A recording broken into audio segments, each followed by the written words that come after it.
दबंगों ने एक मजदूर की भूमि छीनकर जोत ली और उसे गांव छोड़ने पर किया मजबूर। बदायूं के एक कस्बे में कुछ दबंग एवं भूमाफियाओं ने एक गरीब एवं मजदूर व्यक्ति की जमीन छीनकर उसको जान से मारने की धमकियां और गालियां देकर उसको गांव छोड़ने को मजबूर कर दिया है। वो कोई कानूनी कार्यवाही न करे इसलिए उस गरीब और असहाय व्यक्ति के विरुद्ध संबंधित थाने में एक प्रार्थना पत्र भी दे दिया है और झूठे मुकदमे में फंसाना चाहते हैं। प्रार्थी ने मीडिया से मिलकर इंसाफ की मांग की है। मामला बदायूं के कस्बा व थाना सहसवान के ग्राम गंगापुर सुकलरूपुर का है, जहां उदय सिंह पुत्र जागन सिंह नामक व्यक्ति खेती व मजदूरी करके अपने परिवार का भरण पोषण करता है एवं किसी तरह अपना जीवन यापन कर रहा है। पैतृक भूमि के नाम पर उसके पास थोड़ी सी भूमि है जिससे खेती करके वो अपने परिवार के लिए कुछ अनाज उगा लेता है, लेकिन उस भूमि पर अब भूमाफियाओं की नजर लग गई है। गांव के कुछ दबंग व्यक्तियों द्वारा उसकी भूमि पर कब्जा कर लिया गया है और उसे जान से मारने की धमकी देकर गांव से पलायन करने को मजबूर कर दिया गया है और उस सीधे साधे व्यक्ति को फर्जी मुकदमे में फंसाने हेतु एक फर्जी प्रार्थना पत्र संबंधी थाने में दे दिया है। कुछ समय पूर्व उदय सिंह के बड़े भाई नौबत सिंह ने गंगापुर स्थित अपनी पैतृक भूमि में से अपने हिस्से की भूमि गांव के ही दबंग हरकेश अनिल पुत्रगण सिद्धार्थ निवास ग्राम सुकलरूपुर को बेच दिया था, किंतु दबंगों ने बजाय भूमि सीधी बांटने के सड़क की ओर का सारा हिस्सा जोत लिया। जब प्रार्थी ने इसका विरोध किया और जमीन को नियमानुसार जोतने को कहा तो दबंगों ने उसको मारपीट कर भगा दिया। उसके बाद उदय सिंह ने एक वाद माननीय न्यायालय में दाखिल किया और वह जीत गया। चूंकि भूमाफिया और दबंग ये वाद हार गए तो कोई चारा न जानकर दबंगों ने इस भूमि के फैसले के लिए गांव वालों को इकट्ठा किया और सबकी सहमति से इस शर्त के साथ ये भूमि वापस कर दी कि नौबत सुकलरूपुर स्थित अपनी पैतृक भूमि में से अपना हिस्सा दबंगों को बेचेगा। उसके कुछ समय पश्चात उदय सिंह के दूसरे भाई देवी सिंह ने भी अपना हिस्सा लगभग 8 वर्ष पूर्व इन्हीं दबंगों को बेच दिया। उसके बाद ये दबंग लोग उदय सिंह से उसका हिस्सा भी खरीदने के लिए लगातार दबाव बनाने लगे और भूमि के वास्तविक मूल्य से कम मूल्य पर भूमि देने को कहा और नहीं देने पर भूमि पर कब्जा करने की बात कही। उदय सिंह और दबंगों के बीच चूंकि एक वाद माननीय न्यायालय में विचाराधीन रह चुका था और ये भूमि का सही मूल्य भी नहीं दे रहे थे, तो उदय सिंह ने अपनी भूमि बेचने का कोई इरादा नहीं होने पर भी इन दबंगों के डर से अपनी भूमि किसी और को बेच दी। जब उदय सिंह भूमि का बैनामा करने गया था तो इसका पता दबंगों को लगा, तो उन्होंने गांव के रास्ते में उदय सिंह को नुकसान पहुंचाने हेतु घेराबंदी भी की, जिसका पता लगने पर उदय सिंह ने अपना रास्ता बदल दिया। उसके बाद दबंगों ने उसके घर जाकर उसको गंदी गंदी गालियां दी और जान से मारने की धमकी दी। डर के कारण उदय सिंह ने अपना गांव उसी दिन छोड़ दिया और बिलसी रहने लगा। उदय सिंह बेदारी का कार्य करके अपने परिवार का भरण पोषण करता है।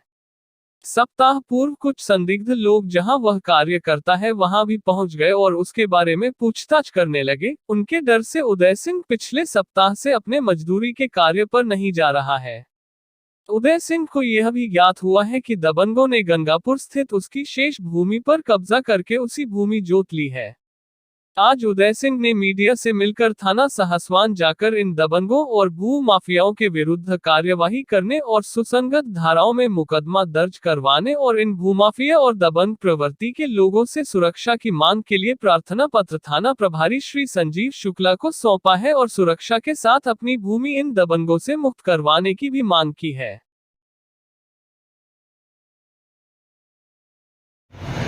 क्या नाम है आपका? उदय सिंह। उदय सिंह। और आपका? चंद्रपाल। ये पूरा मामला क्या है उदय सिंह? जी साहब सुकलपुर रहते हैं। अच्छा, ये कुछ नहीं बोलेंगे? बोलो तुम। गंगापुर रहते हैं। हाँ गंगापुर सुकलपुर, बात तो एक ही है। अच्छा ठीक है, क्या मामला है? तो नौबत ने जमीन बेच दी अपनी। कब? 4 बीघा, बहुत 1 बीघा। आप बताओ, ये तो बेचारे बोल। नौबत देवी 3 भाई हैं। ठीक है। नौबत ने अपना हिस्सा बेच दिया। किसको? जो दबंग आदमी है गांव का, उसके लिए। अच्छा ठीक है। वो 420 में इन्होंने अपना बैनामा जैसा कराया वैसा करा दिया। फिर उन्होंने मुकदमा कायम कर दिया, तो ये लोग तीनों भाई जीत गए। किन्होंने? इन्होंने। अच्छा, जब मुकदमा क्यों कायम किया? जगह बेच ली तो? वो 420 का मुकदमा था, 420 का। अच्छा, मुकदमा 420 का मुकदमा था। इन्होंने जाली 420 को, अच्छा जाली बेनामा करवा जाली दिया। बेनामा करा लिया इन्होंने। अच्छा, और ये जो कह रहे थे कि आगे आगे का जोत सुनो, अब उन्होंने दूसरी जमीन जो बेची इन्होंने, हाँ उसके आधार पे हाँ, इन्होंने जब भाई वो जमीन तो हमारी वापस कर दो गांव के फैसले से, अच्छा, दूसरी जमीन 2 हिस्सों जमीन उन्होंने दबंग आदमी ने मोल ली, किन किन ने बेच दी? नौबत ने और देवी ने। अच्छा ठीक है, वो वाली जमीन वापस हो गई जो उसके पहले थी? पहली थी। ठीक है, अब दूसरी 2 हिस्सेदारों ने बेच दी दबंग को। ठीक है। अब वो दबंग आदमी ये कह रहा है कि उदय सिंह जबरदस्ती हिस्सा मुझे दे, अच्छा, इनकी जमीन जबरदस्ती खरीदना चाह रहे हैं? जबरदस्ती आधे पैसों में, अच्छा, आधे पैसों में। 50,000 रुपए दिखा रहा है। अच्छा, अब 50,000 रुपया में 1 बीघा 2 में से जमीन कौन देगा? अच्छा ठीक है। हमने जमीन अपनी उठाकर दूसरे को बेच दी। अच्छा, आप जमीन बेच रहे थे क्या? मजबूरी में बेचना पड़ा बाबूजी, जो गरीब आदमी है जानता ही ना, कोई बोलना तो जानता ना ये कुछ। अच्छा, वो जमीन अपनी आपने, की वजह से हमने जमीन दूसरे को बेचनी पड़ी। अच्छा, तो अब क्या बात है? अब ये गांव में घुसने ऐसे धमकी दे रहा है मारने की। जिस दिन हमने बैनामा कराया तो इसने रास्ते में आदमी लगा दिए। अच्छा, इनके लिए मार ली। तो मैं जो खितौड़े की रास्ता गई है आसमान होती हुई, उस रास्ते से मैं निकल गया। अच्छा, तो अब बिलसी मजदूरी करते हैं, जब से मैं ले गया हूँ अब मजदूरी करते हैं। वहां पे भी ना 2-4 बार आदमी पहुंचा दिए घेरने के लिए। अच्छा 7-8 दिन से ये आदमी मजदूरी काम पे नहीं जा रहा है। अच्छा, अब जो वहाँ पे जो इनका जमीन इनकी बची, हाँ। उस पर उसने कब्जा कर लिया है, बाकी दूसरे हाथ पे। अच्छा, दूसरा खेत भी है जो इनका? दूसरा खेत जो चक बचा है तीनों भाइयों का जी, वो इसके कब्जे पे कब्जा कर लिया, इसके हिस्से पे उन्होंने ही दबंग आदमियों ने। अच्छा, तो आप लोगों ने कोई शिकायत नहीं करी? बाबू जी क्या शिकायत करेंगे, हम बिलसी के रहने वाले, ये सुकल्ले को कौन सुनेगा हमारी वहाँ। अच्छा, तो अभी ये जो मेरे पास आए इन्होंने ये बात रखी है कि उल्टी इनकी शिकायत कर दी है उसने? वो करिए, वो तो पैसे देकर करेगा ही बाबू जी। वो क्या शिकायत कर दी है? वो करिए, उन्होंने जो शिकायत उदयवीर पे हमारे 2 लाख रुपया है, 50,000 रुपया है, कोई कितने बता रहा है, कोई कितने बता रहा है। अच्छा, अब हम ये चाह रहे हैं कैसे ही हमारा ये झगड़ा न्याय पुलिस अपने हिसाब से कर दी। अच्छा, ये बताओ उदय सिंह, बोलने की कोशिश करो कि ये जो उसने इन लोगों ने जो तुम्हारी शिकायत की है, किस बात की शिकायत कर रहे हैं? ये शिकायत काहे की करिए? शिकायत यही करिए कि जहाँ पर बिना बनाया था हमने खेत नहीं दिया? नहीं, क्या बता रहे हैं तुम पे? तो कर्जा है कोई इनका? नहीं, पैसा नहीं है मुझ पे, कोई पैसा नहीं है। नहीं। वो कितने पैसे बता रहे हैं अपने? 2 लाख रुपए बताए। पहले 2 लाख बताए, अब 1.5 लाख बता रहे हैं। फिर अभी तुम्हारे सामने थोड़ी देर पहले पूछ रहा 35,000 बता रहे हैं, अभी थोड़ी देर पहले कह रहा 30,000 है। अब बताओ ऐसा कोई बताने क्या है? अच्छा, तो वो तुम पे कोई इनका कर्जा नहीं है? वो ये गिनने नहीं जानता बाबू जी ये पैसे। अच्छा, ये मैं अभी आपके सामने पैसे दे रहा हूँ, आप इसे गिनवा के देख लो, 200 रुपये गिन के पूरे कर दे तब गारंटी है। बैनामा हुआ, मैंने लिए सारे पैसे। अच्छा, और सारे पेमेंट इनके गांव में जितने पैसे थे लोगों के, मैं सारे पैसे अपने आप सबके सामने देखा आया, सब आदमियों के सामने। अच्छा, इन पे जो कर्जा था? इन पे जो कर्जा था, हाँ। भैया ले लो अपने हाथ, अरे सबका निपटा दिया? सब पे निपटा। और उस दिन गांव में कोई नहीं बोला कि मेरा 1 रुपया है। अच्छा, अब ये दोबारा से ये बात रखी? अब दोबारा से आज खेत इसका क्या होता है कि जी आज मैं खेत ना किन्हीं को तो मैं फिर कह दूंगा कि मेरे तो रुपया है, तब मैं खेत जोत लिया।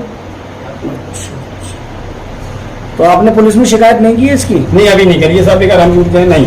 अच्छा, चलिए ठीक है, हम देखते हैं, हम बात करते हैं प्रशासन के लोगों से भी कि क्यों किस एक निर्दोष और शरीफ और सीधे आदमी को क्यों इस तरह से प्रताड़ित किया जा रहा है। हम शासन से भी बात करेंगे और प्रशासन से भी बात करेंगे। ठीक है। इसी तरह की और भी खबरें व ताज़ा और ब्रेकिंग न्यूज के लिए हमारे चैनल बोलना तो है को सब्सक्राइब करें और नोटिफिकेशन बेल आइकॉन को क्लिक करना न भूलें। चैनल की बेहतरी के लिए आपके सुझाव हमारे लिए बेशकीमती हैं। कमेंट बॉक्स में जाकर अपनी राय अवश्य दें कि हम और भी बेहतर कैसे कर सकते हैं।